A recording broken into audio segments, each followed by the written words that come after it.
Hello, I am Editor Tan Mai. I will provide you with the latest information of the day.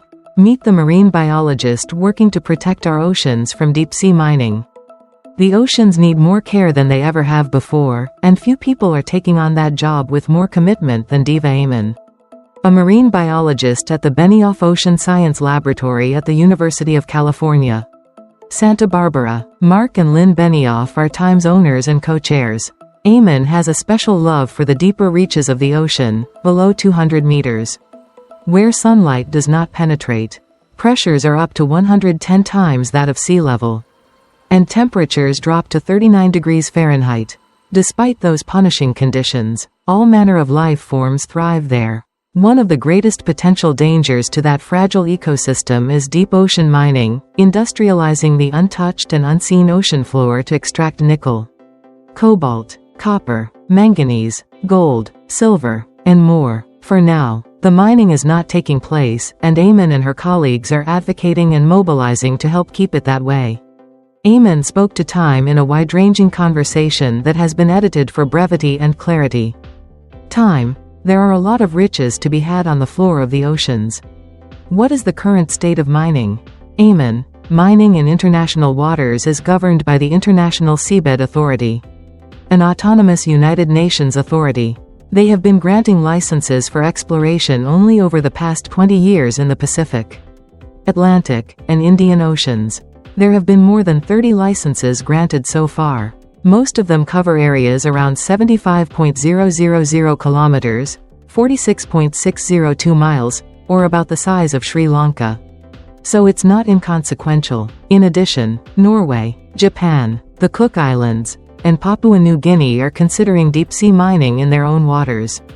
What are countries and companies studying in these exploration activities? They're looking for three kinds of resources. First, there are polymetallic nodules, which are sort of a metallic lump, anywhere from cherry-sized to potato-sized. They form in a way similar to a pearl, accreting around a tiny particle like a shark's tooth, a shell, or a piece of sediment. The rate at which they form is a few millimeters per million years. They are also looking for polymetallic sulfides, found at hydrothermal vents, which are one of the most remarkable and iconic deep-sea ecosystems. Finally, they're looking for cobalt-rich ferromanganese crusts, which are a layer that forms on seamounts, underwater mountains.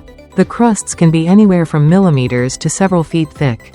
You mention ecosystems. How robust is life in these three resource areas? The minerals that are being targeted form a critical part of the seafloor. And the seafloor is what life attaches to in the deep ocean. Things like coral, anemones, and fungi are attached to the deep floor. In the case of nodules, they use them as an anchor or as a shelter. They are really the cornerstone of the ecosystem. What other kinds of organisms live in these areas? We don't fully know. There are big gaps in our knowledge. There was a study that came out in 2023 that found that in the Clarion-Clipperton Zone, which extends from Hawaii to Mexico, 88% to 92% of the multicellular species that live there have not been described by science. We're not talking about just one or two life forms. We're talking about thousands. How big are the areas that would be affected by mining? The spatial scales of this are enormous. Just in the Clarion-Clipperton Zone, industry projections are that they're planning to mine 500.000 square kilometers, more than 193.000 square miles.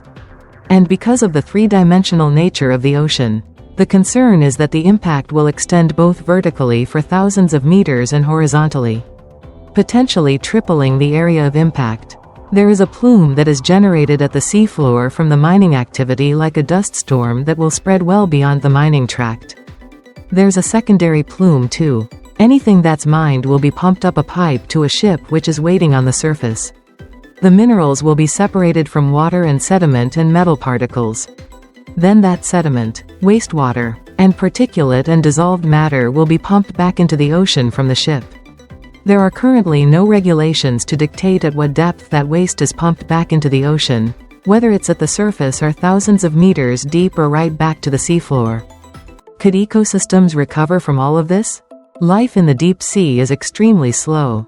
There's very little food, and that means that life moves slowly. grows slowly, reproduces slowly, and so it really does not deal very well with impact. It takes a long time to recover.